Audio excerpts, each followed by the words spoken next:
Waking up to green, ain't no better feeling than that. Population got your bankroll fat. Went from digging in the crates to looking up the stats. Now bookies crashing now when the Degens stat. Degens united as one. Degens united as one. Degens united as one. Degens united to all rob the bookies. I'm a Degen, you a Degen, we some Degen. You a Degen, I'm a Degen, we some Degen, and we should be friends. You a Degen, I'm a Degen, you a Degen, we some Degen. You a Degen, I'm a Degen, we some Degen, and we should be friends. We're back, and Ayo's here already. He said, I'm a Degen, eye holes, fuck the bookies. He said it for us since we took it out of the intro. He said it for us. Oh, thank you. Thank you, Ayo. Ayo, we're going to need your Pistons takes today, man. Small slate. What up, Degens? What up, Underrated? Let's get it, guys. 5 games. Hi. Hey, we had a good NBA Sunday, which is hard to do because NBA Sundays are weird always. For instance, the Nets blowing out the Bucks by 40 plus.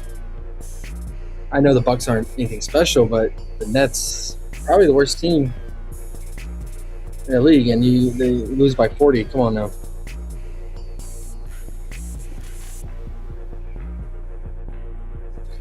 But it was a good day, man. I knew Steph was going to go off, man. 48 points. 48 points. How do you do that? He channeled his early stuff? Blazers just give it up to point guards like no other, like the most. So. And the dunk props just keep hitting, man. The ones that I get on and I like. Really high hit rate in the right matchup. So.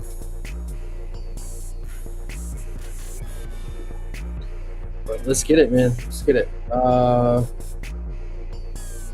New day. One game starting at 7 Eastern. It is AOD's Detroit Motor City Pistons versus Celtics. Third time we've seen this matchup. Only news for this game is Peyton Pritchard. It was a midday downgrade to questionable. Where'd he get all that hair? He's always had that hair? He's usually clean cut. But, I mean, weird.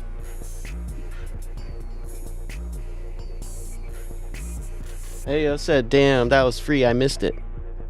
It happens, man. We can't get them all in like that. But I used to be sad that I missed stuff sometimes. Then I realized there's so many more to go. Why would I be sad? Free? I think he's talking Steph, I would say. Oh yeah. Jaylen Brown 40. Ayo says 40 points coming up. Cade 10 assists and 25 points. Head to head 41-33.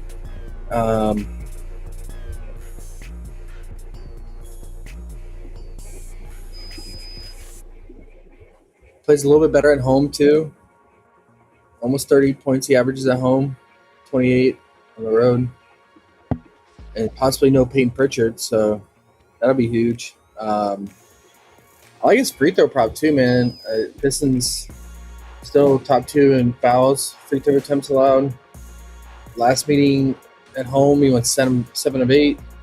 Meeting before that at Detroit went 12 of 15. I looked into the officials; they're like top 5 in fouls called for this game. So you gotta like that, and there's pretty good value on Underdog, man. You can get them at 5.5 free throw made at 1.07x. But on PrizePicks, he's 6.5 free throw made. So that doesn't make any sense. Why Underdog is doing that?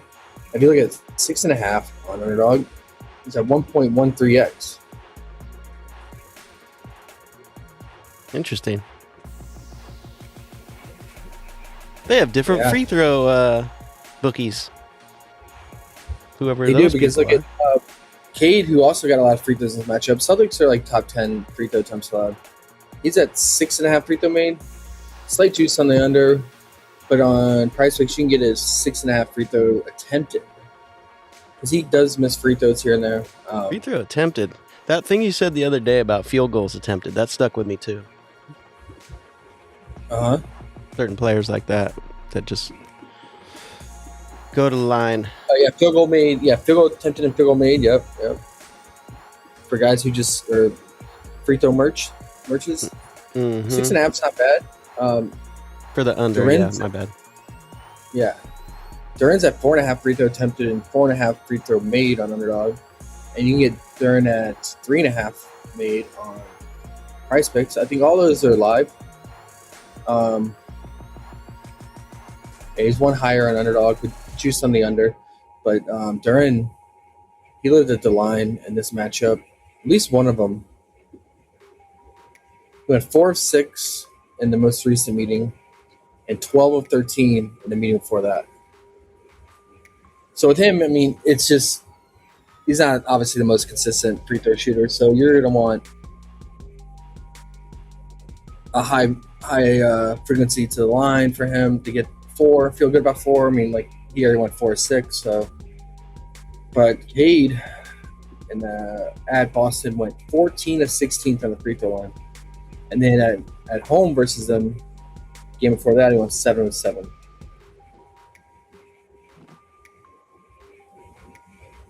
Big Cade. Look at Hawks. He went 3 of 6 at the free throw line. So the 6.5 free throw attempted on PrizePicks feels a little bit better. Ayo got a whole bunch of things to check out. What we got? He says D White's probably going to scorch us from 3. Then he says Pistons first half money line. We should get him in the first quarter. Then he said they might win the second quarter. Well, then we might have to take the first quarter, but that's straight Degen. He said they still win the first half.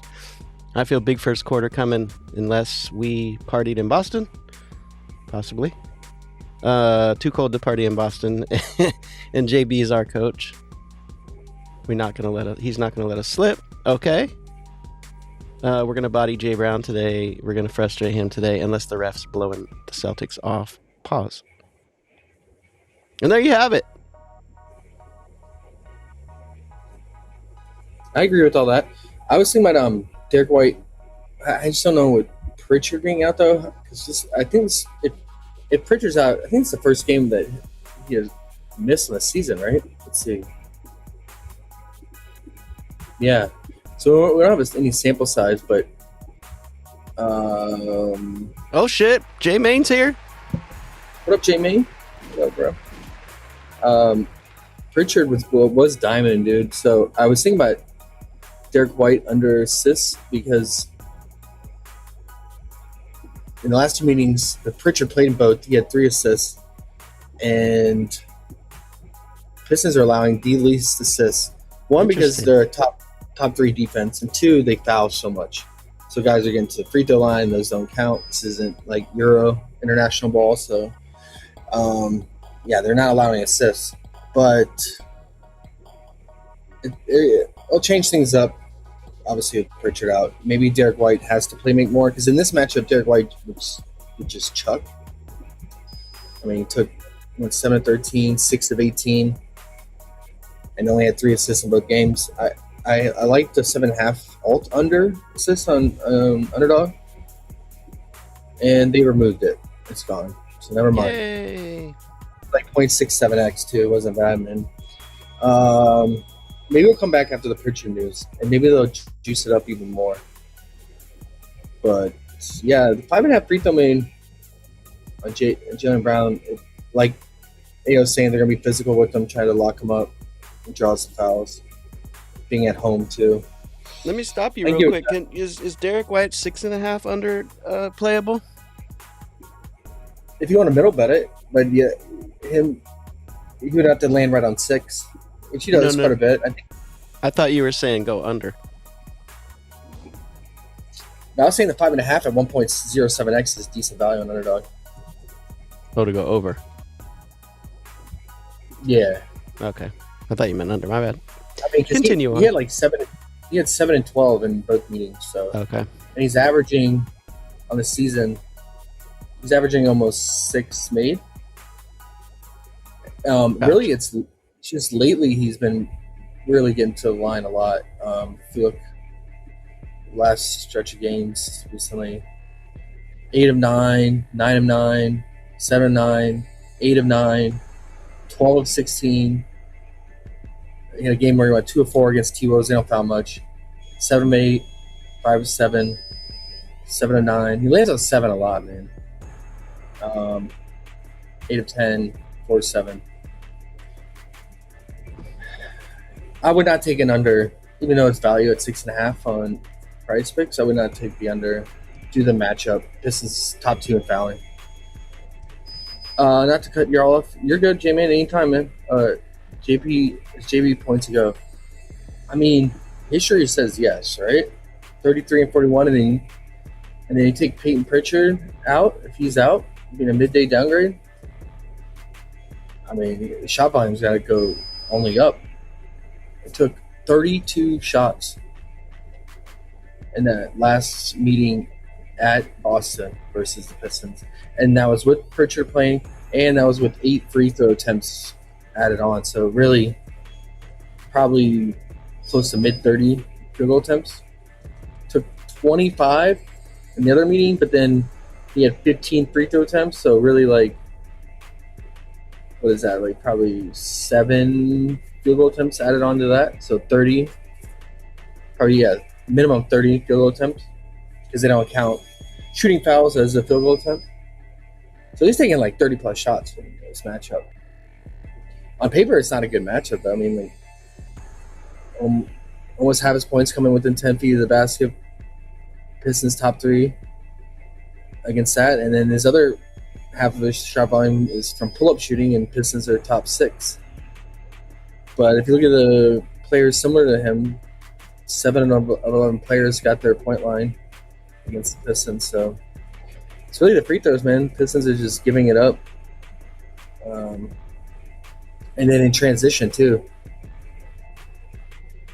That's why Dyson Daniels went over in that game. He was getting easy transition, like wide open dunks. They weren't even guarding him. But they're probably not worried about Dyson, but they're obviously going to be focused on JB here, especially if Pritchard's out. I just don't know. It's hard to say. Like, yeah, Pritchard's going to increase the shot volume even more.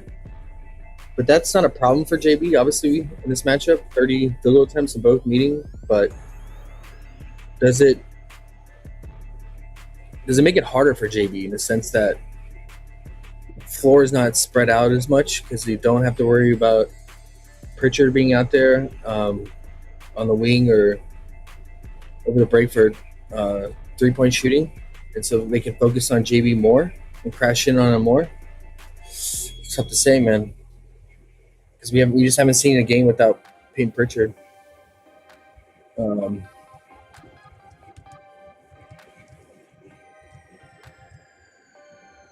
Let's look at his usage rate.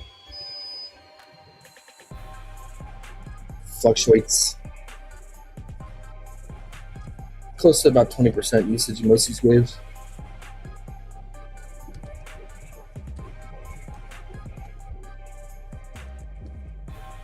Hard to say, man. What to see on the Peyton Pritchard. It's also weird that, like, PrizePicks and Underdog have Jalen at 30.5 points, but all the books have him at like 29.5 even money line. Right? FanDuel minus 115 on the over 29.5. So it's like really bad value right now on PrizePicks and Underdog. I don't know if they're preemptively like planning for Pritchard to be out, and that's why they have him at 30.5. That's I'm unsure about. So.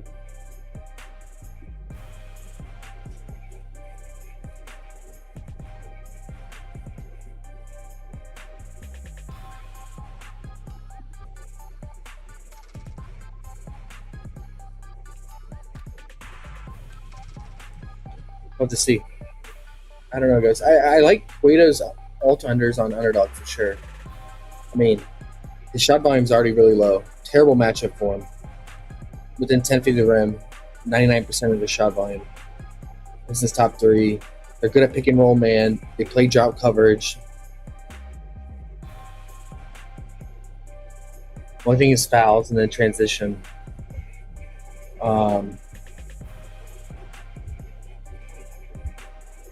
And really, they give up points to centers that can shoot threes because they play the drop coverage, and he's not shooting any threes, right? So don't have to worry about that. He had 4 points in the last meeting in 26 minutes. So I think you take it up to like 13.5, enough. 12.5, 13.5 points. That feels pretty good. He's only gotten that 6 to 23 games this season. A lot of those are favorable matchups. Wizards twice. So I feel pretty good about that under. And then, yeah, Derek White under 7.5 assists. Whatever comes back on Underdog. I would be worried about the 5.5 assists under if Pritchard's out, because Pritchard was doing so much playmaking. Yeah, and see, that's what I was talking about. Derek White under 6.5. Did I hear that wrong? They don't have 6.5. They had the 7.5. No. That's why I was saying it was a personal thing, because I'm looking on Hot Streak and they do have it. That's what I was asking. Oh, I thought you were talking about free throw, mate. My bad.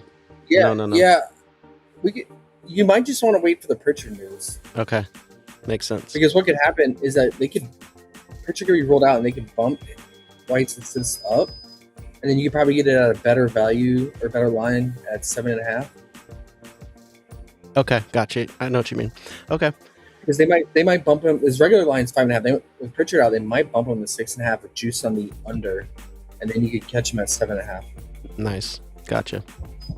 We know we love those under assists, man. Every time there's a good lean like that, they usually come through. Oh yeah. Feel good about that. Okay.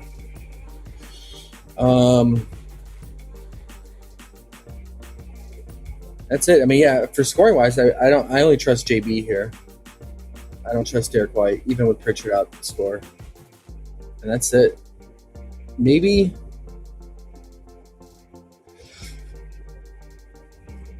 Hauser for his 3-point shooting if Pritchard's out, because how much drop coverage the Pistons play. But that's not a comfortable play. And then Cade, AO, the Pistons diehard fan, said 25 points, 10 assists. You know what I noticed in that Hawks game? I know it was a blowout, but midway through the third quarter, he checked out, and I was watching the game live, and he was pointing at his left arm, and he was grabbing it. And they were already winning big, so they took him out, and then he never came back. I haven't read any follow-up reports on his arm. Commentators were talking about it, but I assume, he's not on the injury report, so I assume he's a full go, but that was a little concerning and weird. Yeah, he checked out 5 minute, 40 minute mark. And it's probably just because being cautious since they were up big, and I think it was just like arm. I can't remember how the play happened.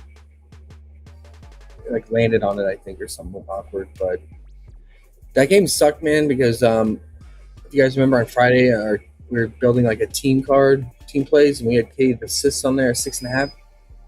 He had 5 assists in the first quarter. Yeah, 5 assists. And then he had 8 assists recorded at the end of the game, and then they took 2 off to put him at 6, so he hooked.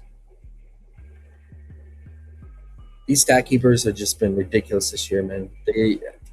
They are not afraid to remove rebounds or assists. So it makes me really tentative to take overs on those kind of props. But if anything, I would just take alt lines, because I can't trust these stat keepers, man, on what they're calling an assist and what they're not. I've seen guys dribble a million times and they count as an assist, and then I hate that. I've seen them a couple times and they count as an assist, and then they later remove it. So just like that. Just like that tackle yesterday. I've seen that called a tackle, and I've seen that be taken just like that. Same idea. Sucks. Yeah, there's some gray area in those kind of play types and subjectivity. So something to keep in mind. Points, you can't argue points, man. Unless it's WNBA, sometimes they would count the wrong player that scored. But NBA, if they score, they score. right? So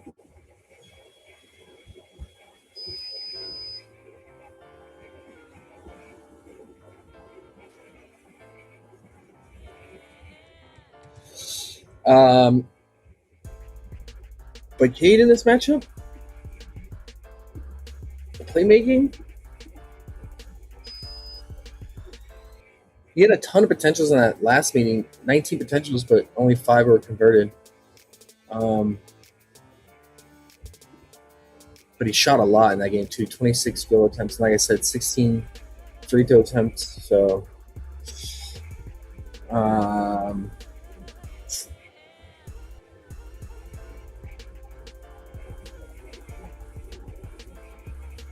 25 plus points, huh? Ayo, is that what you're feeling?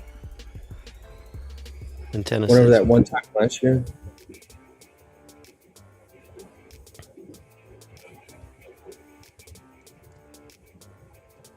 Okay. During, I like the 3.5 free throw made. He had a shit ton of rebounds this match. I was looking at. He had 28 rebound chances in the first meeting, 26 in the other meeting. Most of it's coming from offense on the offensive glass. 6 offensive rebound, 8 offensive rebound, and that's just because how bad Celtics have been on the offensive glass. Been like top 5 allowing offensive rebounds. You can get During at 3.5 offensive rebound on Underdog at like 0.86 or something like that. I don't mind that. 0.84 now. It was 0.86. On PrizePicks, it's at 4.5. I can't play offensive rebound at 4.5, even though he's gotten 6 and 8.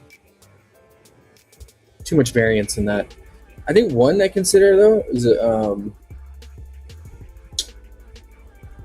Thompson here. He averages like almost 2 offensive rebounds per game. And he had, in the 2 meetings, he had 4 and 5 offensive rebounds. He's at 1.5. So he's had 2 in his last 2 meetings against the Hawks and Bucks. He at least gets 1 per game when he plays normal minutes.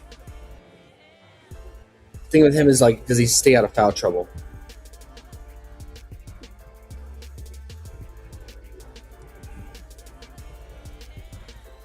If he can stay out of foul trouble and play mid 20 minutes, I think he can snag 2 here. It's based on his history too. So I marked that down. Yeah, I guess you can. Ayo, how do you feel about Duren's rebounds? They've been all over the place this year, man.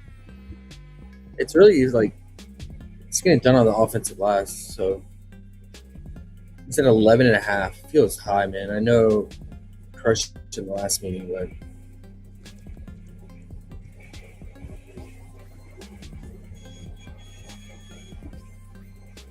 that's a tough one.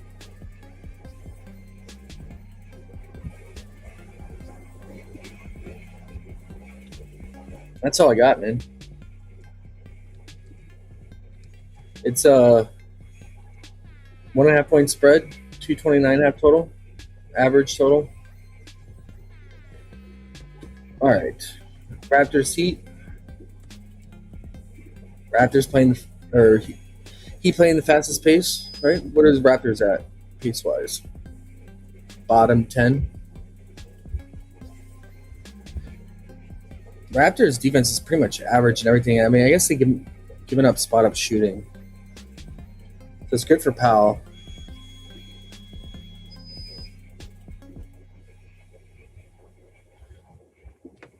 I think Powell has the best matchup on paper based on the metrics.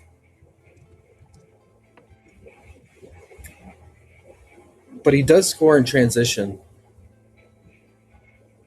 as well. And the Raptors is a pretty good transition defense. So I don't know. 22.5 feels just too high with Hero playing and the Heat being fully healthy. Might as well stay away. I don't know. With the Heat fully healthy, I don't know if I want anything in this matchup. But let me know what you guys think. Because we haven't seen these teams play each other this year yet. On the Raptors side, you want rebounding and assists here versus the Heat, right? But choosing can make between the main guys can be hard for the Raptors. Like Scotty Barnes rebounds all over the place as always, getting double digit or 5 to 7. But the Heat are mainly giving it up to the front court in terms of rebounding. At least over the last 15 games, most rebounds to centers, and the third most to power forward. But outside of that, I mean, they're like average against small forward, average against shooting guard, and like six most against point guard. But they're giving up assists to point guards, that's for sure.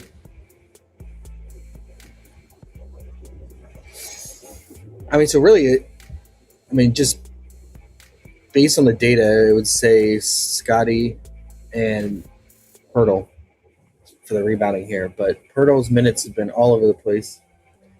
I've seen him get benched a lot lately.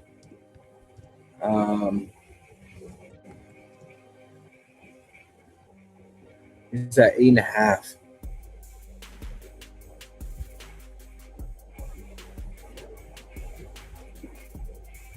Look at the centers, similar to Pirtle.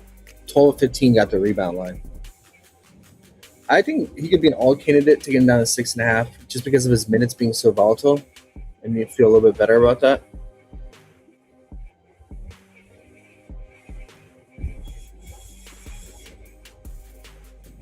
I think so.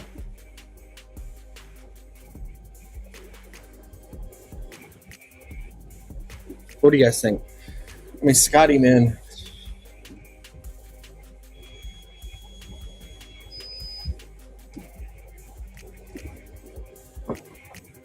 Even if you alt him down to 6.5, because him and Pirtle are both 8.5. Yeah. I mean, Ingram's been grabbing boards too. I mean, his like RA could be in play. Catch it at 10 flat, probably because it's juice on the under.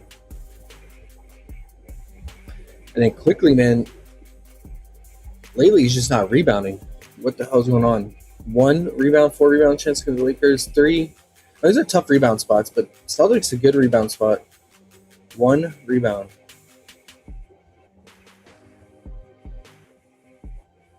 It's the Celtics.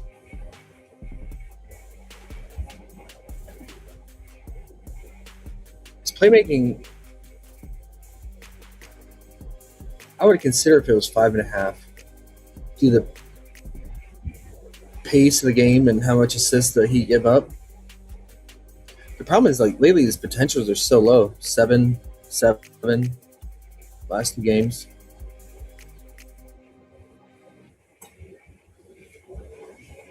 Maybe it's RA, man, but I feel better at 9.5.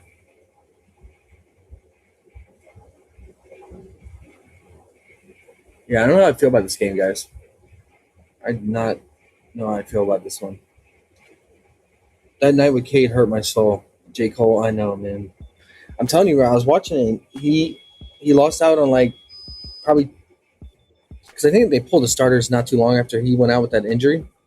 But he probably lost like 2 minutes. He probably would have stayed out there like a few, 2 or 3 more minutes, and probably would have got that last assist. That game was just messed up. That was a weird game, man. Like, Hawks kept their starters out there in a blowout too.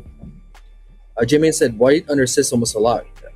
I like it. I like it, J-Man. Is there any concern though if Pritchard's out? That's my only concern. But the Pistons don't give up assists, man. I'm hoping that, like, if Pritchard's out, that Derek White just shoots more and doesn't play make more. But someone's got to pass the ball, unless they just go straight ISO. I don't know. How many assists did Pritchard have in, like, 2 meetings? He only had 2 and 4. He only had 5 potential in the most recent meeting. And Derek White had 3 assists in that game, so it feels pretty good. So who had the most potential in that? JB had 9. Derek White had 2 potentials. 13 the game before that, though. But it was 3 of 13 converted. He said no. Barnes over 20.5. Miami can't stop slashers, right?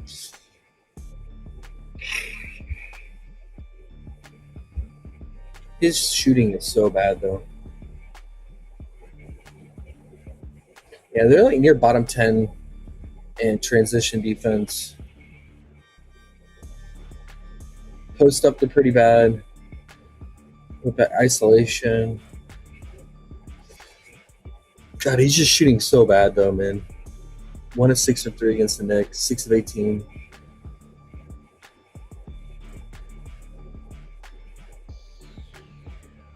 He just needs to stop shooting 3-pointers. Bottom line. And he needs to do what you're saying, J-Man. He just needs to slash, man. He needs to be aggressive, get to the basket, draw fouls. Problem is the Heat don't really foul that much.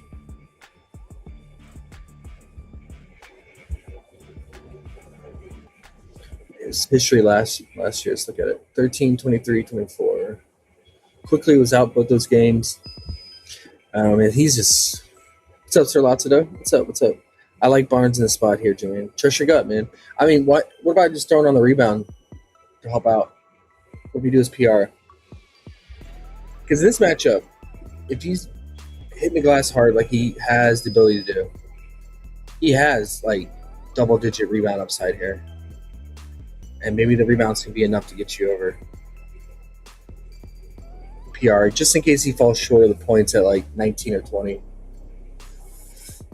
Or he could easily get 11 to 13 rebounds here. He has that upside, right? He's gotten 11 multiple times this season. Or that's last season. So he's gotten 11 multiple times, right? Like at least 6, 7 times this season. It's probably the best rebound spot for him. With him, I just want another out besides just going raw points, I guess. So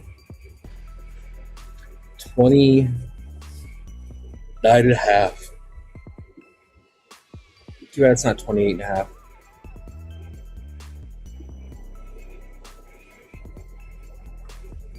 Could be an alt candidate though, for sure. Okay.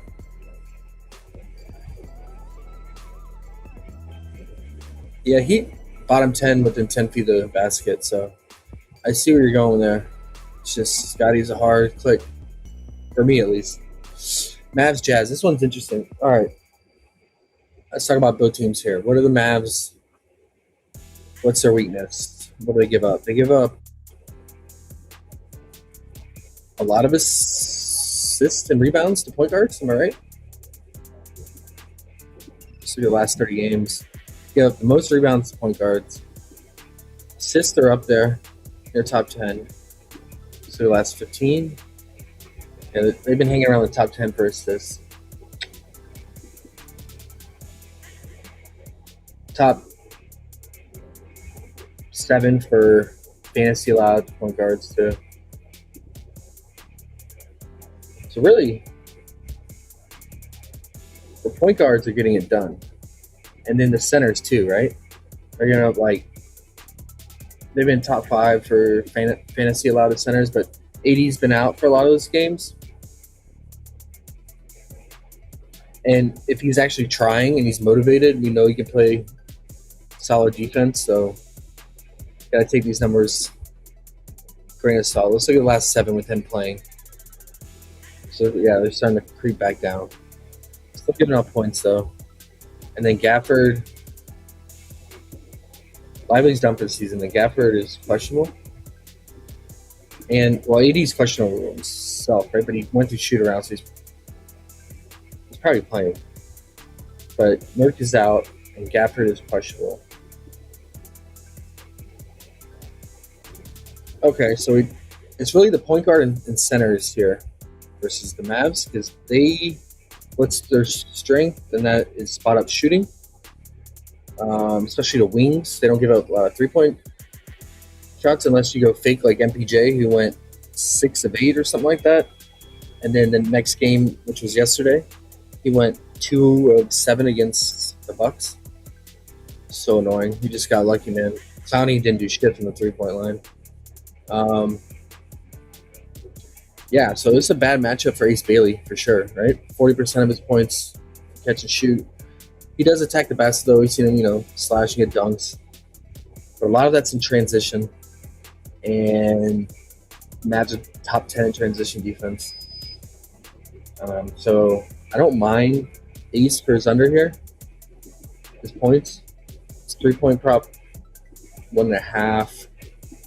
Maybe if alt that up to 2.5, but I just don't want him to get lucky here. I just try to alt his points up to about 15.5 for 24 games. I feel pretty good about that, man. This matchup. So I don't mind his under. Ace Bailey under.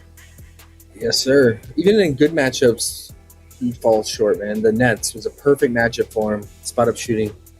He had 5 points. Fumkowski, last game we saw with Nurk out, started at center and did his thing on the glass. The Mavs do give up rebounds to not only the point guard, but to centers as well, right? They're up there near top 10 over the last 15 games, the 5th most rebounds to centers. And then they also give up a lot of assists to centers too. So we saw that game with Nurk out. Mr. Kyle gave up got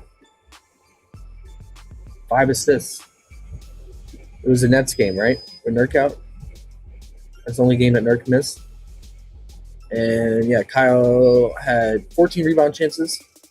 It's okay for a center. 8 rebounds, 5 assists. So I don't mind his RA here. It was 10.5 and it got bumped to 11.5, so that kind of sucks. But assists at 2.5 with juice on the over. Rebounds 8.5, slight juice on the under. For him, I don't really trust his shooting that much. He had 15 points in that Nets game.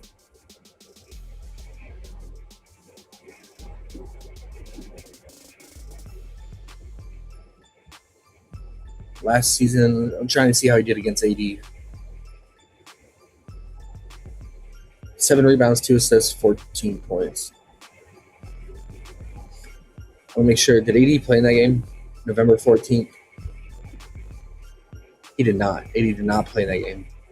So something keep in mind. But maybe the RA, man. Because, yeah. The other thing would be is, do you want to go to Keontae George RA here based on the data that we looked at? But Keontae's not the best rebounding guard. It's all over the place.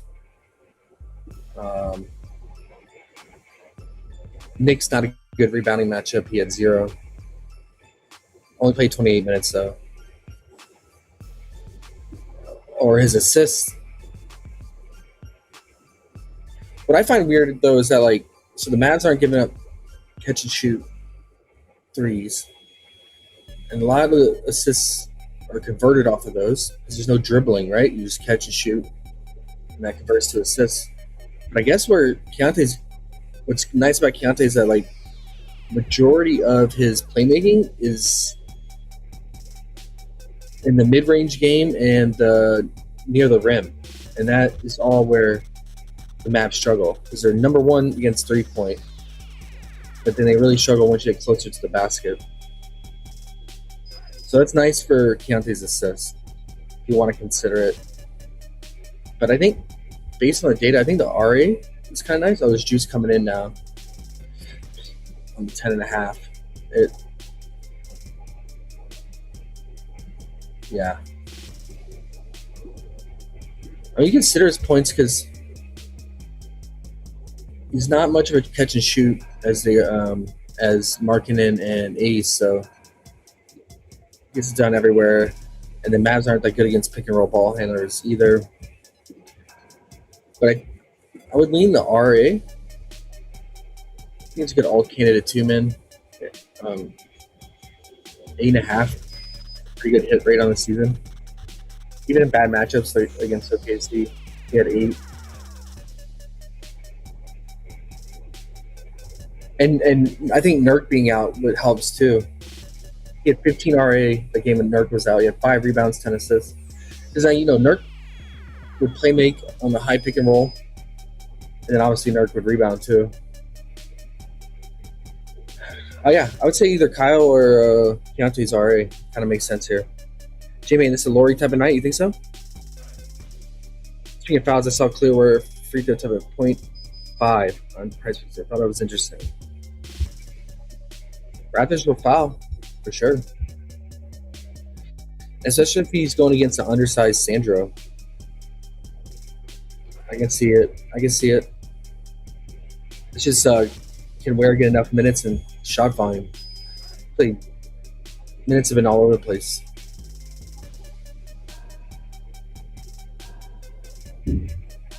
Last game he played 12 minutes. That was a cup game. Markkinen. So I'm marking within 10 feet. I think if he focuses more in the mid-range game and is attacking within that 10 feet range, I can see him getting a lot of scoring done. But the catch and shoot, Mavs really, really tough with that. And yeah, there's a lot of shooting, 3-point shooting. But lately,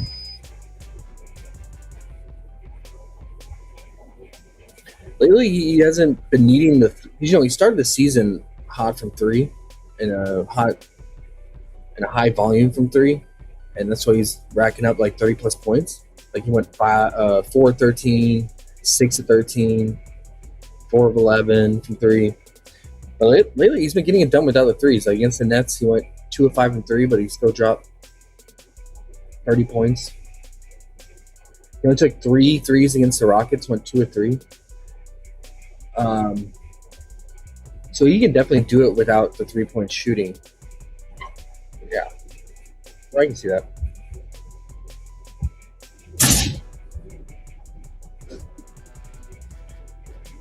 I think an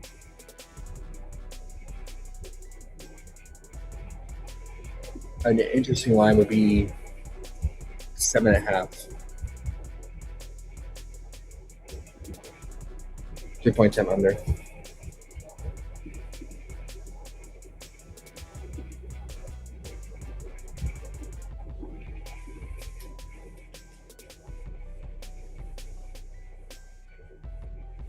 Because I can see him being aggressive and attacking in that mid-range game. He averages like right at 8. And the Mavs allow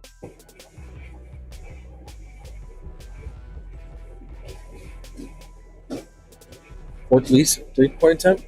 But the only concerning thing with that is like it's pretty heavy juice on the over 2.5 3-point made. So, what do you guys think about that?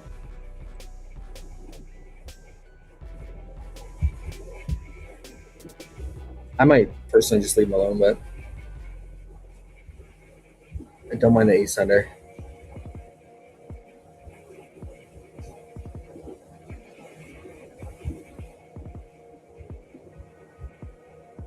What Caleb's rebounds with Nurk out? Last game Nurk was out, Caleb was out too, so a little bit different today. That might hurt Kyle a little bit. That last game against the Nets, both Nurk and Caleb were out. I don't think he's on the injury report either, right?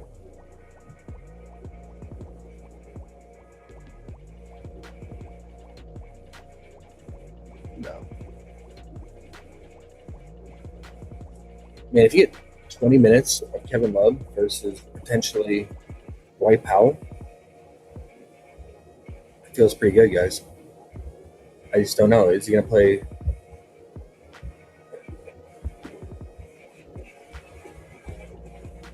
15 minutes or 20? I mean, you can imagine with Nurk out, he's going to play all the backup center minutes. Imagine.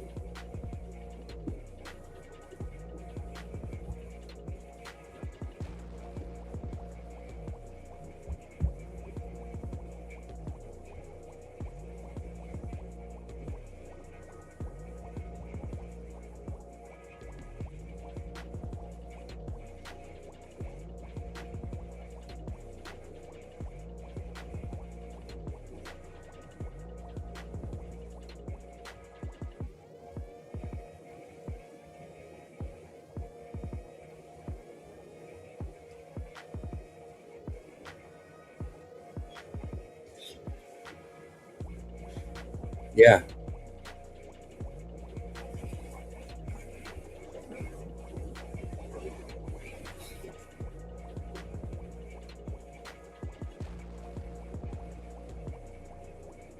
It probably, yeah.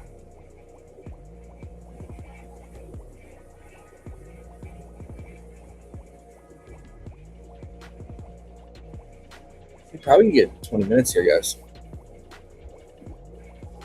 Let's put them at 18. 16.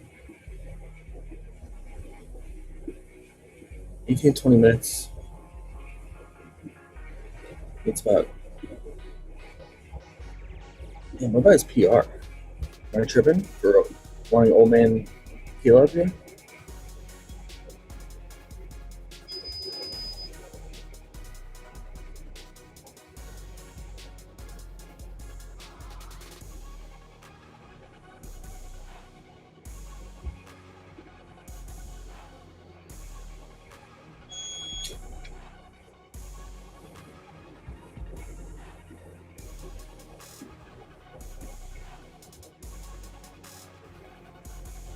I don't know. I had to put that in the back pocket.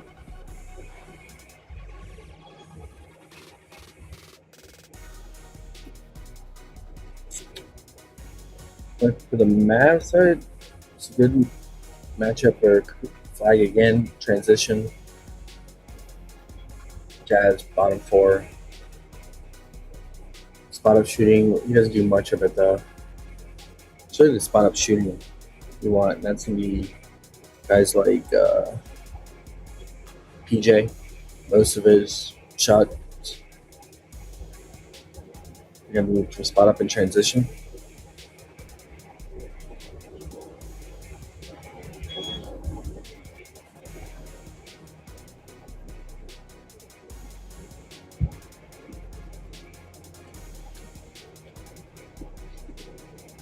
And then Najee, right?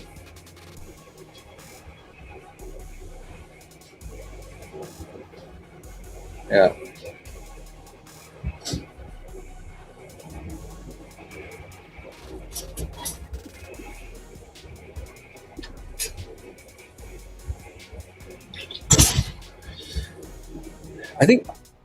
Honestly, I think all three are in play, man. Like Flag, PJ, Najee, and then the best, like the pure spot up shooters, like Max.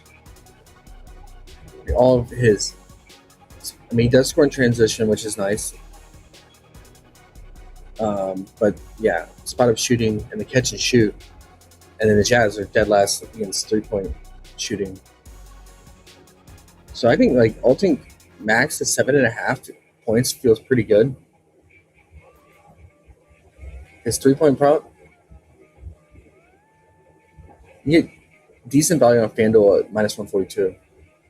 I like that too, but you know how 3-point props are. So I'd rather just take the 7.5 because that's like betting him to hit 2 threes and then scoring 1 bucket in transition, like a steal, long rebound, and then fast break layup, right? I'd rather bank on that than just banking on the 2 threes. But you probably get better value if you're on the books at 1.5 threes versus the 7.5 all points. And then the big news is Brandon Williams, right? So he was a midday downgrade just recently. Achilles downgraded to questionable. So D'Lo is already out, and so if Brandon Williams is out, we're gonna get Ryan Nembhard, and we gotta like his assist here because the Jazz give up him like the most assists, like top 2, and a lot of that's because of the catch and shoot, which I mentioned earlier. Like if you're giving up a ton of catch and shoot points, that's directly tied to assists because you need someone to pass you the ball to catch and shoot, and then there's no dribbling, so it's going to be 100% assists. There's no debate about it. Unless they decide to fuck you. Yeah, and for whatever reason, but Nembhard, we've seen big assist games from him. in the right matchups. Good matchup, 13 assists on 16 potential. He's that guy. Why did he play 34 minutes in that game, guys? Because Brandon Williams played and D'Lo played, right?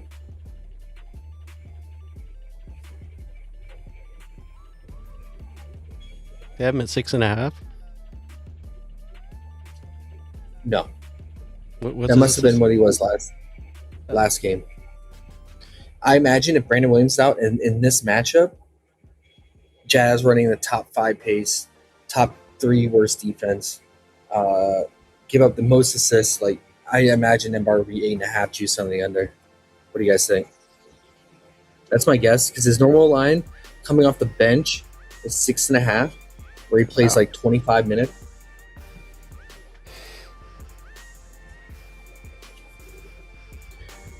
I think his assist line fluctuates between 5.5 and 6.5 off the bench, playing 25. I imagine it's got to be minimum 7.5, probably 8.5 juice on the under. I was thinking Ren loves him, and then I didn't say anything, and then I see Ren, the name pop up. Lil Nimbard! Yeah. It's Hi, good. Ren. Great spot for him, man.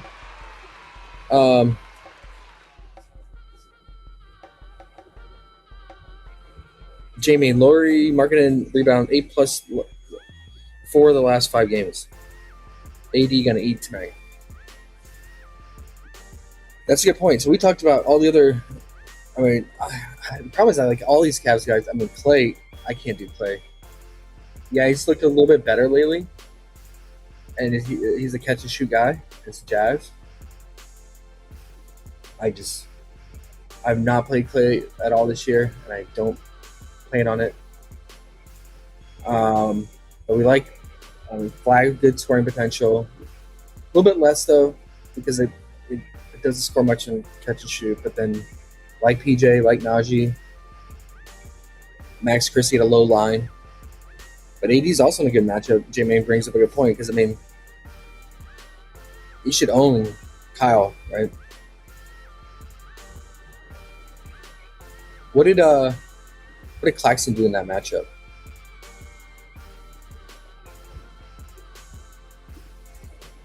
Because Claxton had Kyle the entire game at center.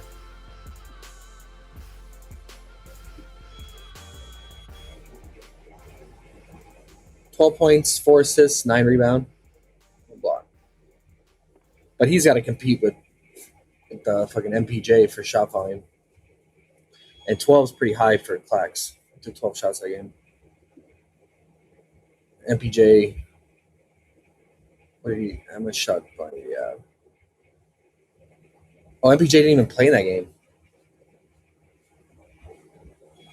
It's just Clowney and Clax. Yeah, that's a good spot for AD for sure. Is he going to be motivated though? Let's see if he even plays. Oh, it sounds like he is. He went to shooter out. But if you get 32, 33 minutes from AD against Volkowski, I feel pretty good about that. 80 defensive rebounds, Brent says. Yeah.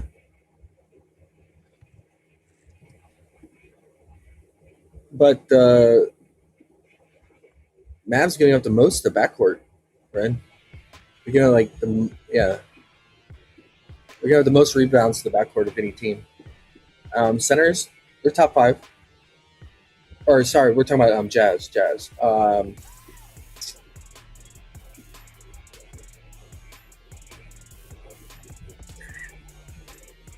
But that's what a lot of that is with Nurk playing, right? We have J Main hating on Flag. What do you say? Alarm, hating on Flag. J-Main, why is Boston's fave? That's very suspect. I imagine it's going to change if Pritchard is ruled out, because it's already only a -1.5 point spread. It's almost a pick 'em. But I imagine that they opened as favorites because they won their last matchup at home versus them, right? And then they're a better team at home. They shoot better.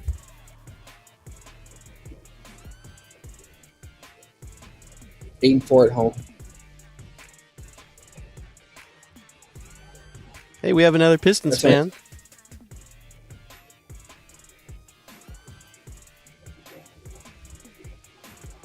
AD's gonna love Boston's this. really good. Yeah, Evelyn, I agree. Yep. Boston's better at home, but I like.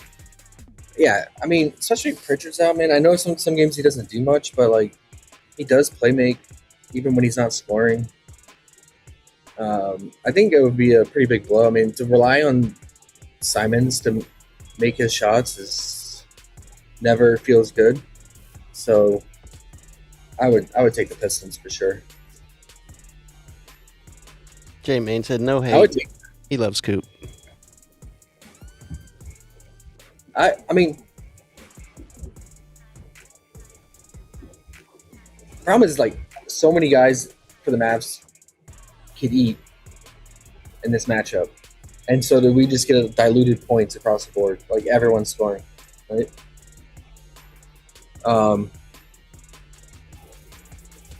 I wish I wish he would play make more because I would like his playmaking in this matchup too.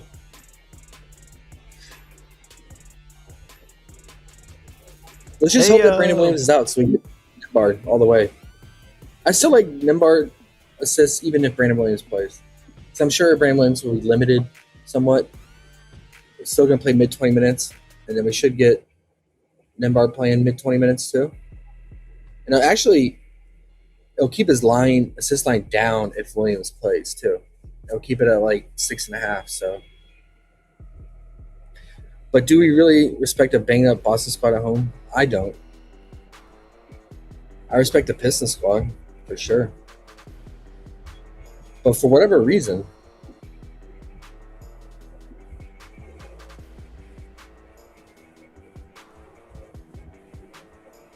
the bookies are giving that respect to the Celtics. They're the Celtics. And they're not the same this year, man. By any means. They're still the Celtics. Yeah.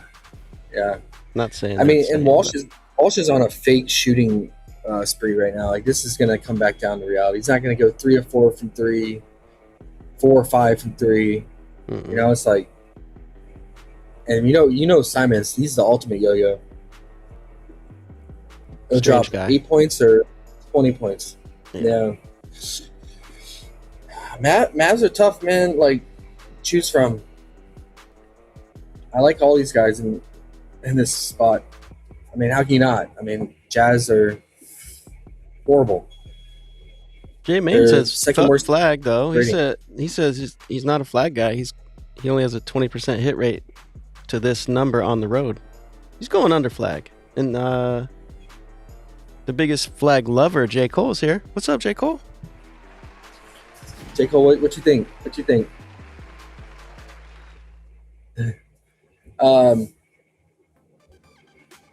I'm with the Pistons plus 1.5 for sure. Pistons Day. What does it matter? It's Flag versus Ace Bailey Day. They never No. faced each other in college, right? They don't care about each other. Flag is like, do sure you think they I do. care about this dude? Oh, I'm I'm sure sure they Bailey talk. Ace cares. They hate on each other. I would assume. Did they play each other in the tournament? I can't. Or regular season? No. No. Rutgers was poop. Ren says flag the goat. Ren knows.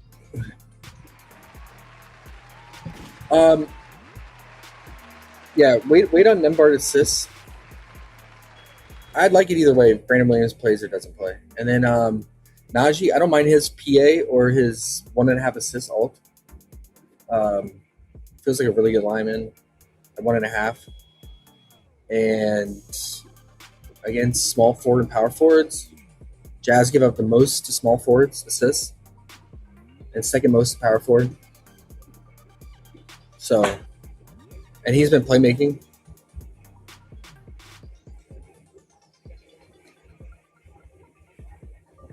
So I don't mind it at 1.5 for sure. And the PA is live too because he's in a good scoring spot as well. Don't mind the PA. There's juice coming on the over 15.5 though. Oh man, some books have already bumped it to 16.5. I called it earlier at 14.5. That's crazy. So it's gone up by 2 now. Wow. Derek Ren, Queen will go down as the best pick of the draft. yeah, I was about to If the say coach Ren. lets him play, Hot take. the coach lets him play.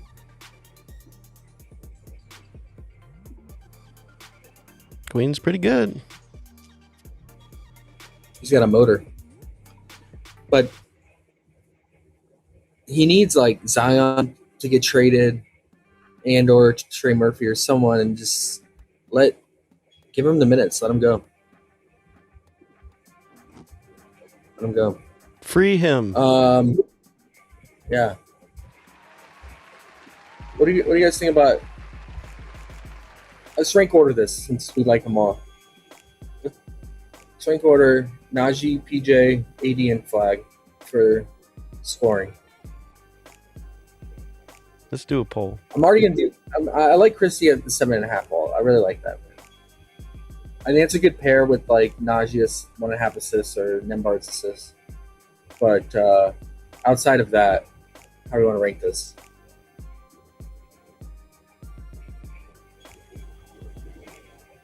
The thing about I want to rank Najee first because you get the PA upside, right? So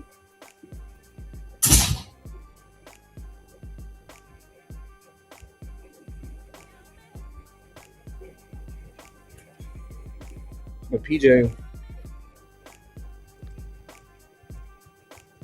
Najee, PJ, who? Flag?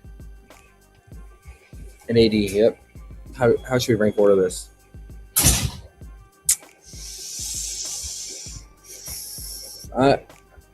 For me personally, I like Najee's PA 1, and it would be PJ 2 because of catch and shoot, and then AD 3 just because it's class man, and we don't know. We already know he's probably going to get traded, and his motivation, man. If I knew he was going to come out motivated, he would be number 1, obviously. But just you don't know what they be. And then I put Flag 4 just because of the spot up shooting. It's not his main game. It's all in transition. But the Jazz struggle against that too. So let me know you guys' personal rank order. I think it's smart to get exposure, spread it out if you can, and a couple slips.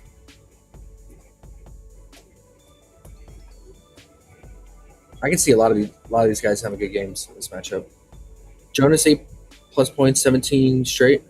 Oh, J-Man, I've been playing a lot of J-Val, man, in the right matchups. But he's had some soft matchups lately, so let's get to that. And then before we leave this game, J. Cole, let's keep Caleb PR in our back pocket as a true degen bet. Betting on an old man like that, but I mean, he could get 20 minutes today, man. Good. We'll see. Good matchup. Especially if Gaffer's out and he's playing backup 5 minutes versus Dwight Powell. Yeah. Rockets, Nuggets. Yeah, so he's going to go against big Steven Adams, right?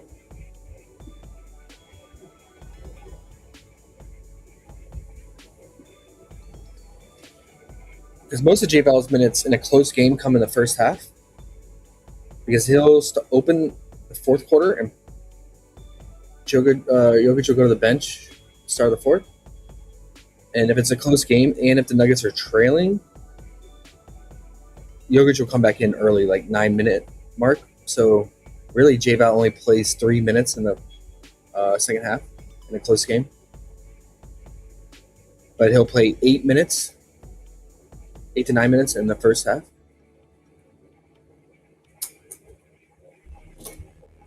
About 8.5 minutes. Because Jokic will play the entire first, and then he'll come back in like 4-minute, 3.5-minute mark. The second quarter. Yeah. So he's averaging about 11 to 12 minutes. That's all front loaded. So with J-Ball, if I like him in a good matchup, I just play his first half. But this matchup, it's not good for rebounding at all. It's He had 1 rebound in 16 minutes, and then points. He did get 8 in the last meeting, but did Steven Adams play in that game?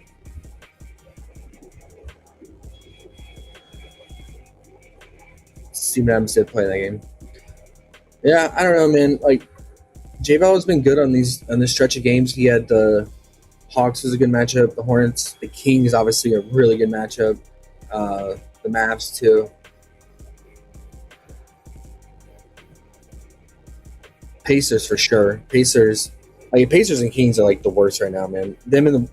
It's like the Kings, the Wizards, and the Pacers. They're like the 3 worst versus traditional centers, 100%. And so he had like 2 of those 3 recently. I might stay away, Jimmy. I might stay away today. But what we saw in this last matchup, I remember watching this game. Nuggets, to help out Jokic, because Jokic is not a good defender in the paint, they were sending doubles at Sengun, right? So Sengun only had 14 points. He only took 14 shots because he was getting doubled so much. And so he was passing it off quite a bit. He had 14 potentials, 48 passes, and 6 assists. So, I mean, his potentials most of the time are averaging around like 8, right? So he almost doubled his potentials because of the double teams. And they were focusing on KD quite a bit too. And so what happened is they were leaving like Amon and Jabari open. And so Jabari was just chucking, man. He took a season high 20 field goal attempts because they were just leaving him wide open. They were focused on Sengun and KD. Do they do the same thing today? Maybe, because it worked, because the Nuggets won that game by 3. And they limited Sengun big time on the scoring. So do we go to Jabari field goal attempt here, guys? I don't want to trust him for his scoring because he shot ridiculous in that game, 5 of 11. But they have his field goal attempt at 12.5. It's about what he averages on a season. Took 20. And they stick to the same game script. The open shots will be there for him. Took 14-19 his last 2 games. That'd be a slight lean, man, just based on game script. You never know. The Nuggets can change it up, and they don't send doubles on Sengun, so we'll see. I think it's interesting. I think if AG was playing, they wouldn't send doubles on Sengun.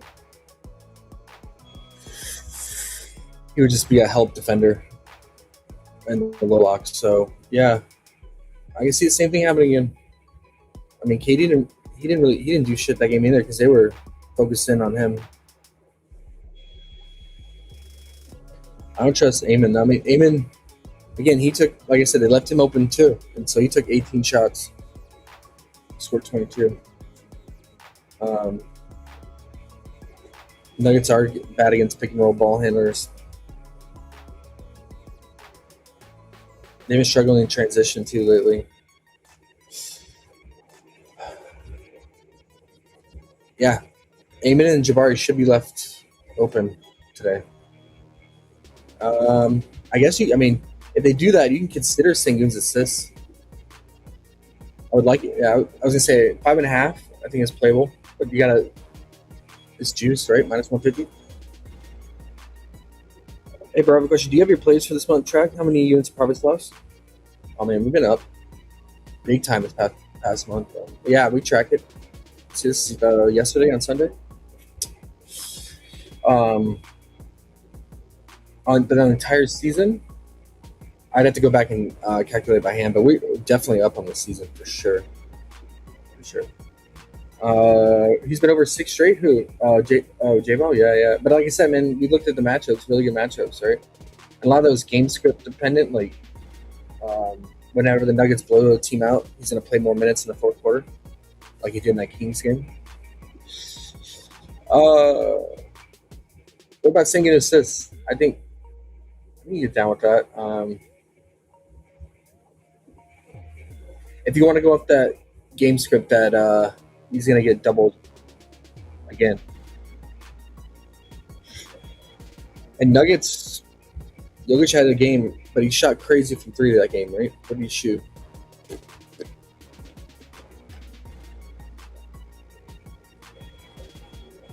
Four of 8 from 3.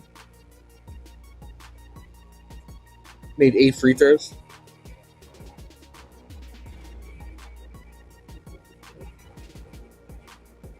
I don't see that happening again. Like that many free throws and that many 3-point made.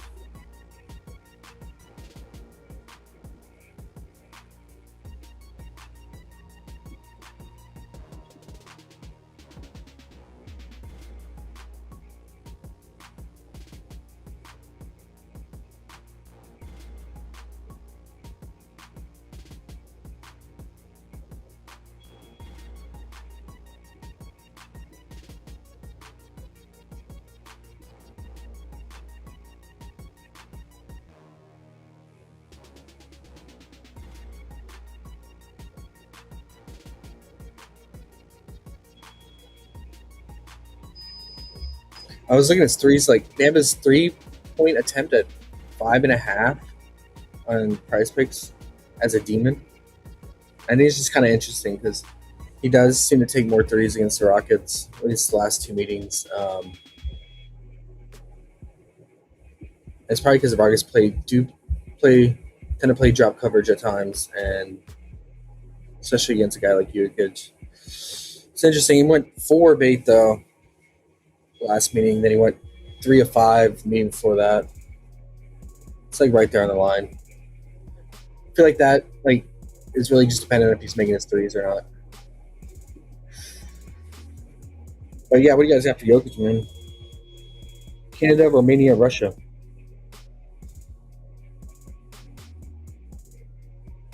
How many provinces this month, Mark? Oh, I can do that by hand for sure. But we went up. It's been 8 to 10 units per day usually. Always on top each day. So, but I can actually calculate it by hand for sure. Because I post the results each day, and so I have it in the Discord.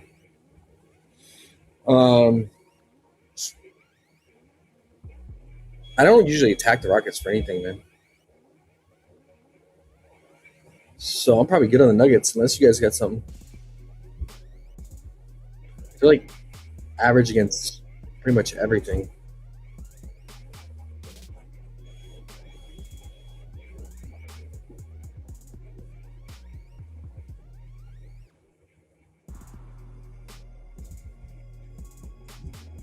Assist.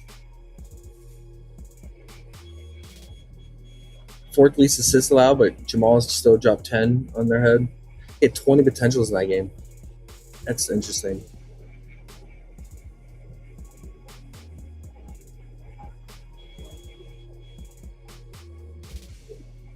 Is it because Jokic? Yeah, Jokic at 18. I don't know.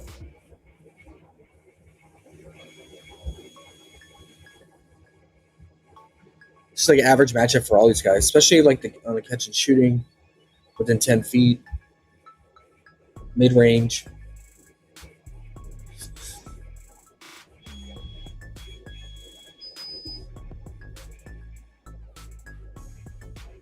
What's the spread on it? Is it 2.5, 3.5? 1.5. Actually,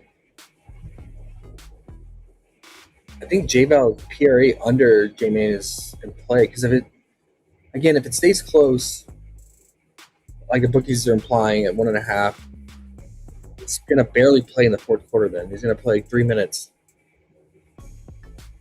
so then he'll play max 11 minutes, probably.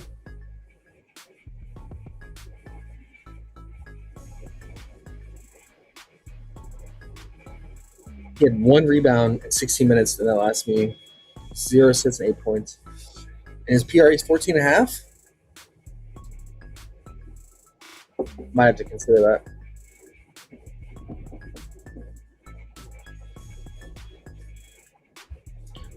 Is it 13.5 on PrizePicks? What is it? It's 13.5. What about Underdog?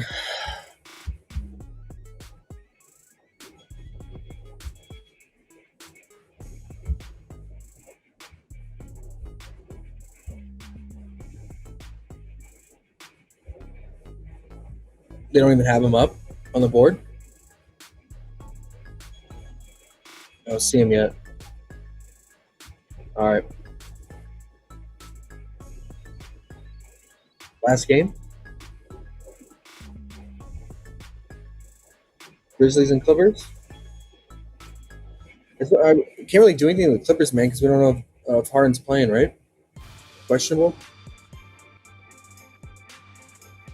No news yet.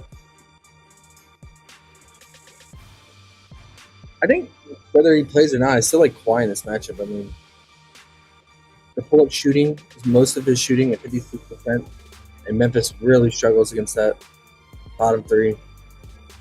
They struggle against pick and roll ball handling.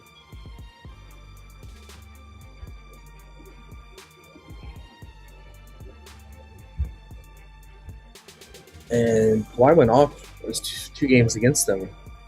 At 24 points and 39. And those games were within like a week of each other.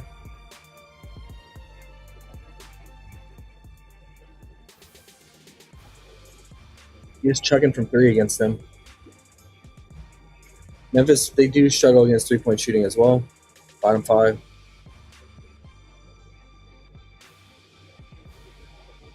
He's taking a lot of three-pointers this year. Makes sense at his age, but 26.5 points is steep, bro. What do you have rebound-wise? 3 and 8. Yeah, with him, it's just straight up points. What's his three-point prop? 2.5. I can't imagine taking a 2.5 three-point prop on Kawhi, even though his volume's up. Yeah, we'll wait and see on Harden, man. I think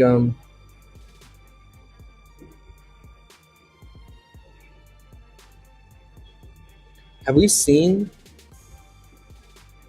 this unit together without Harden this season?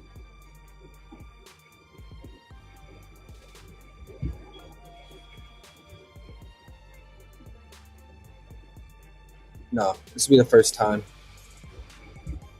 Then we'll see like Kawhi playing and no Harden. Okay, that'll be interesting. I mean, Chris Dunn would I presume would run point, and would Kobe Brown start?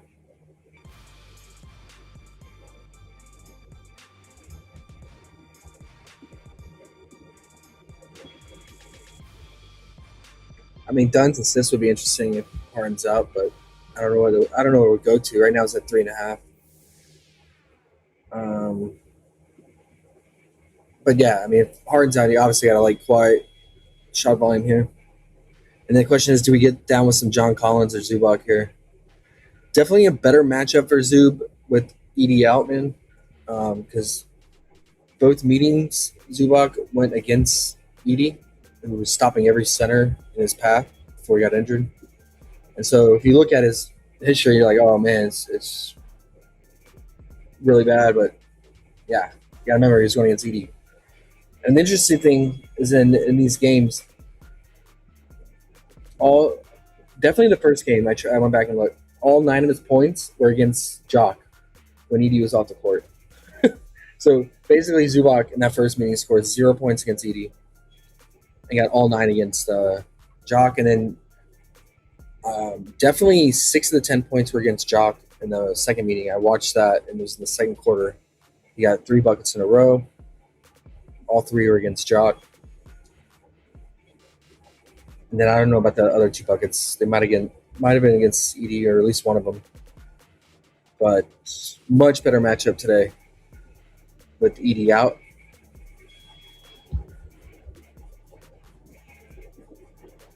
So I don't know. It's hard to say. What was the Memphis played Jazz last game, right? That was the first game Edie was out again. How did Nurk do in that game? Or he got injured in that game? I didn't watch it. Let's see.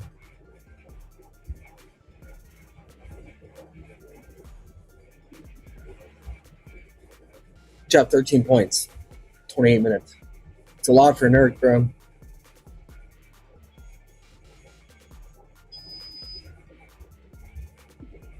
It's 17 rebounds.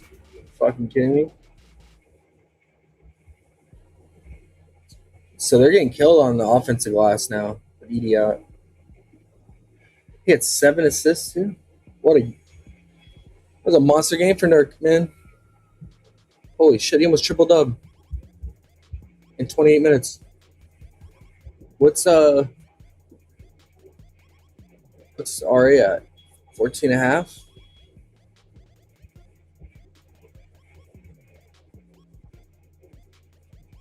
I mean, I could get down with some Zoob. I think PRA, if especially if Harden's out.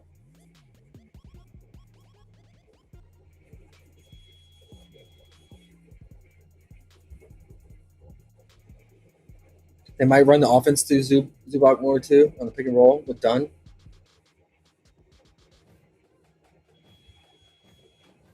What do you guys think?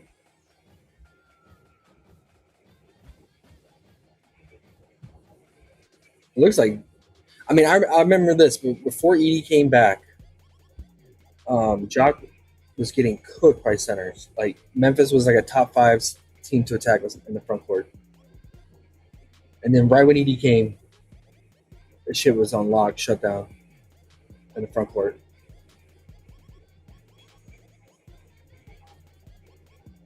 Yeah, like the first 10 games, teams were going off. Centers were going off.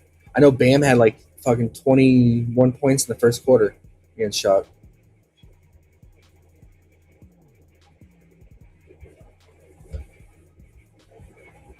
Let me see what big Duran had in that matchup. 14. Mark Williams dropped 20. Hartenstein 18. Sengun 20. And then after that Thunder game, I think is when Edie came back. Or after the Suns, maybe. Yeah, man. Could be a good spot for Zubac. Could be a good spot. I mean, it looks like it's really just good overall for rebounds and assists. Yeah, Mark Williams, 12 rebounds. It's a lot for him. Ware had 9. Duran had 9 rebounds, 3 assists. Sengun, 16 rebounds, 7 assists.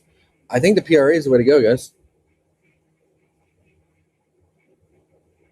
Hartenstein, 33 PRA, 13 rebounds, 2 assists. I bet a lot of those are offensive rebounds. Jock's getting killed on offensive glass. All right.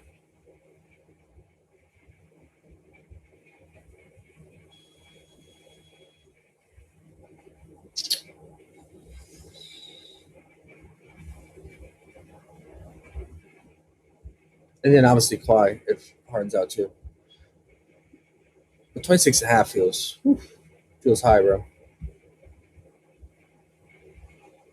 What's the spread? 4.5. Is this the lowest total on the slate? Or it's tied with Boston now. Boston went down by 1. It's down to 228. Yeah, both at 228. Yeah, the Mavs Jazz still feels like the best over games to take overs in. For sure.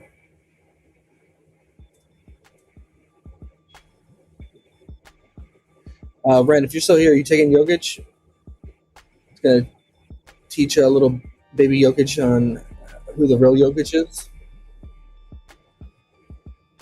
You show him up again?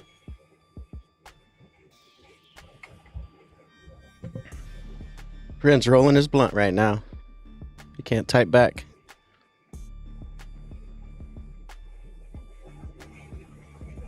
J. Cole said 10 million units of profit yesterday. That's a lot of units, J. Cole. 10 million. Mm-hmm. It's a good amount.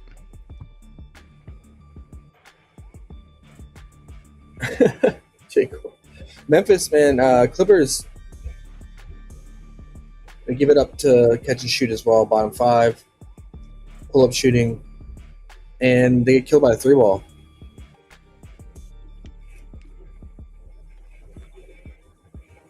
So another good spot for Jalen Wells. Liked him against the Jazz. Went off. Good spot for Cam Spencer again. Solazzo boy. He came through. Solazzo got those 2 threes. Shit, he went 6 of 6 from 3. That's the Jazz for you, though, man. I mean, Clippers know better. I mean, they're terrible too against 3-ball. You go right back to Cam again, Solazzo. You get the word from Solazzo, Cam Spencer's to go, then lock him in. He's called him right every time. I think he got his name, bro. Yeah. I like Jaw's assist in that game. I was just worried about Jaw's minutes first came back. And he dropped 10 assists in 25 minutes. That's the Jazz for you, man. Nembhard should rack those assists up, man. J. Cole said 7-day free trial still? Yeah, 7-day free trial. Yes. Yeah, whoever asks about the units or whatever, you can come try it for a week and see how it works for you. And we do a ton of other sports, man. We do basketball internationally everywhere. Australia, Europe. And then we do NFL underrated, who's here with me, specializes in tackle props. And then we have soccer. Yep. And we have darts for me, it's and just cricket. Cricket. No more cricket for me, man. I gave that up years ago. Cam, Spencer, Wells. Either one for me in this matchup. 10 and 17. Cam had. He went 2 of 5 and 3 of 5 for 3. And then Wells, 13 and 17 points, but Ja was out for both those games. Keep that in mind. But I think Ja helps Wells because Ja will drive to the basket and kick it out, help spread the floor out. Find him.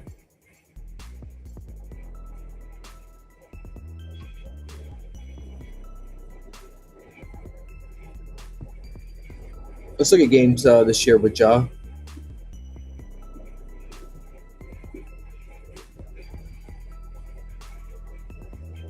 It's averaging about 10.8. He gets 8 a lot, man. So 7.5 would feel pretty good if you wanted to be safe about it.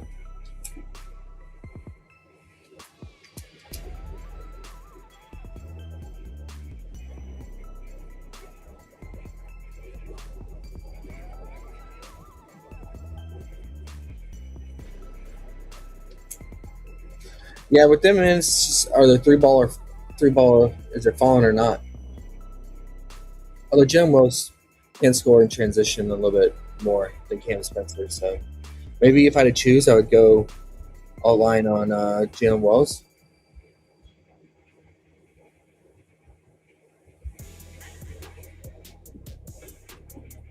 How did Jock do?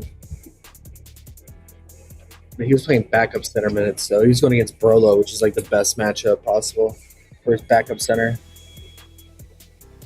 I don't like him this matchup against Zubac.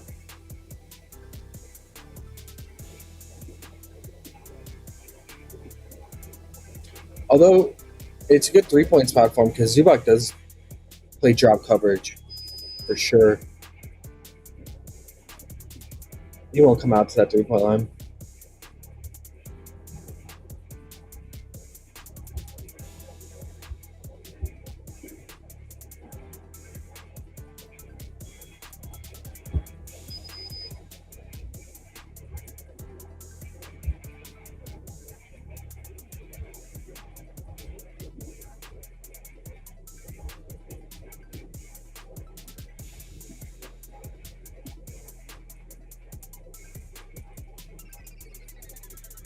Okay.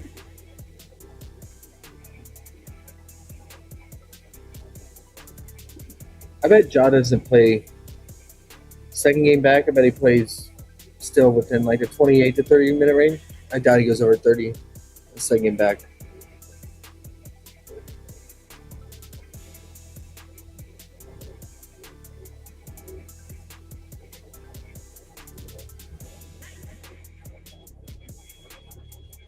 What do you guys think? Interest in Jalen and Cam Spencer?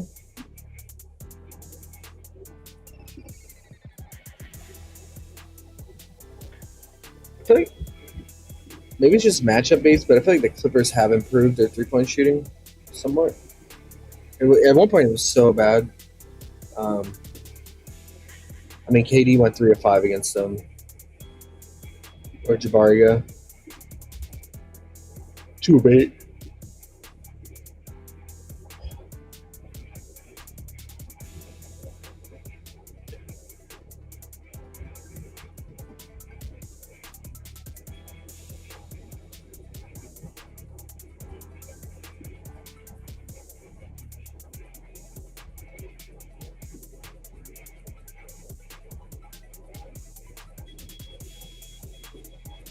Yeah, see, beginning of the season, they were getting torched, man. Like beginning to mid, or like to end of November, mid-November, they were just giving up so many threes. But I think lately they've had some matchups where like not the best 3-point shooting team.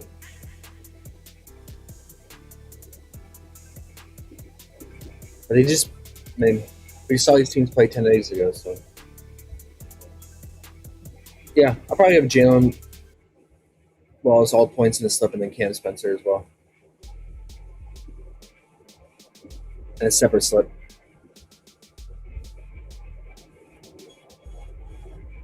I don't want to play any of these other guys on Memphis, so that's probably it, man.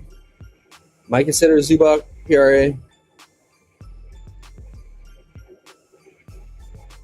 And then Kawhi points.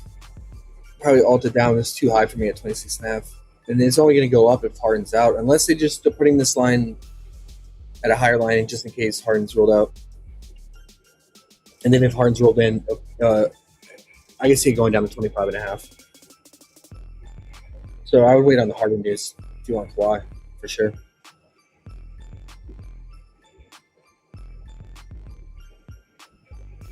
And then the Nuggets, I'm undecided, man. Undecided. Maybe Jokic something. But he did have a fake free throw shooting game and 3-point shooting. Without those, he wouldn't have got close to those 3-point line, man. Like 8 of his points from the free throw line, 12 from the 3-point line. So like 20 points. 20 of his 34. Okay, I can see him making like 2 threes, right?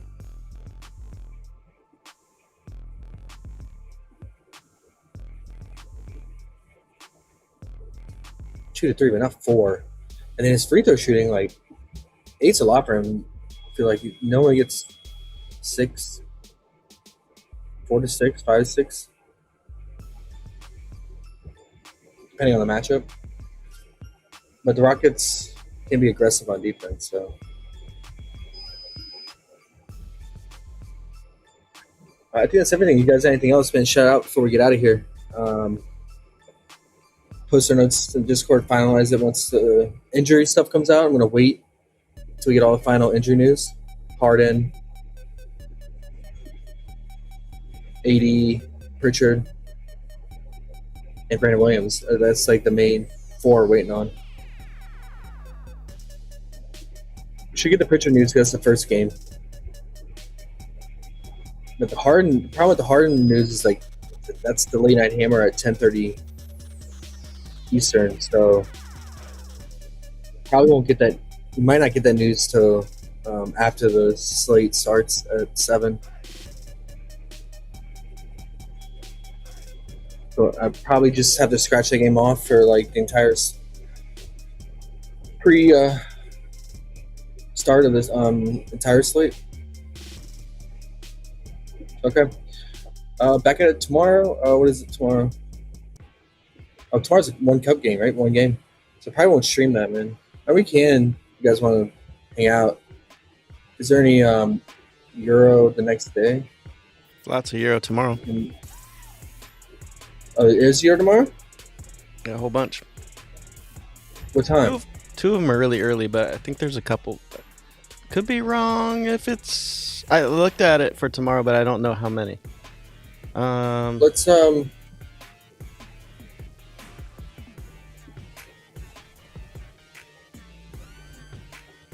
Bet 365. Oh, it's only one at 9 a.m. and then one at 10:45, and the rest start afternoon. Ooh, I like those kind of. Oh, slates. that's tomorrow too. Okay, cool. Yeah, so if we start at 10, we'll have 45 minutes for the first game. There you go. Whoop their ass again. Oh, Paris Barcelona should be awesome for overs. Overs? Ew. Oh, but that first game we get Dubai versus MTA. We have to look at it tonight. Post some plays tonight. Do they not put them up till the morning, even if it's at 8 in the morning? Put what up? Props for on bunk picks. Underdog does. Okay, there we go.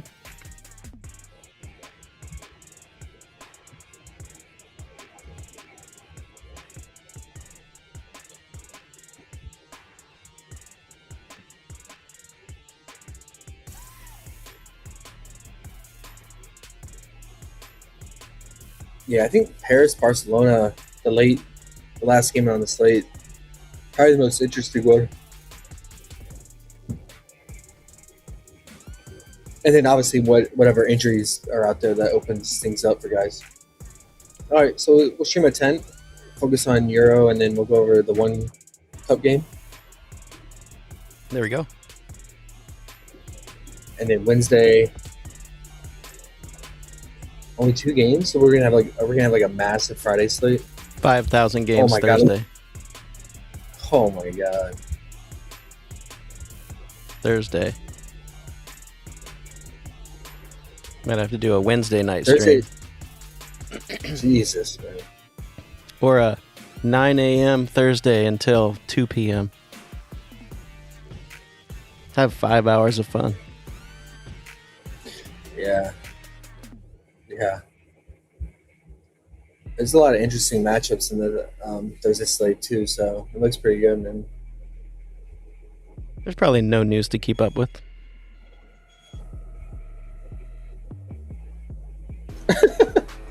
That looks crazy. right? Yeah. Is that every team playing? Reset the season. 12 games? Oh boy. Get your sleep on Wednesday. Yeah, yeah. All right, guys. Anything Monday Night Football? Boring bunk. I'm gonna find something live, but pre-game, no. All right. What? Pre-game, no. Not for me. No? Okay. No. Sounds good, guys. Well, good luck out on the streets, man. And we'll be back tomorrow. We'll fly to Europe in the morning and then come back to the States for the Cup game. Come back to Vegas. Deuces.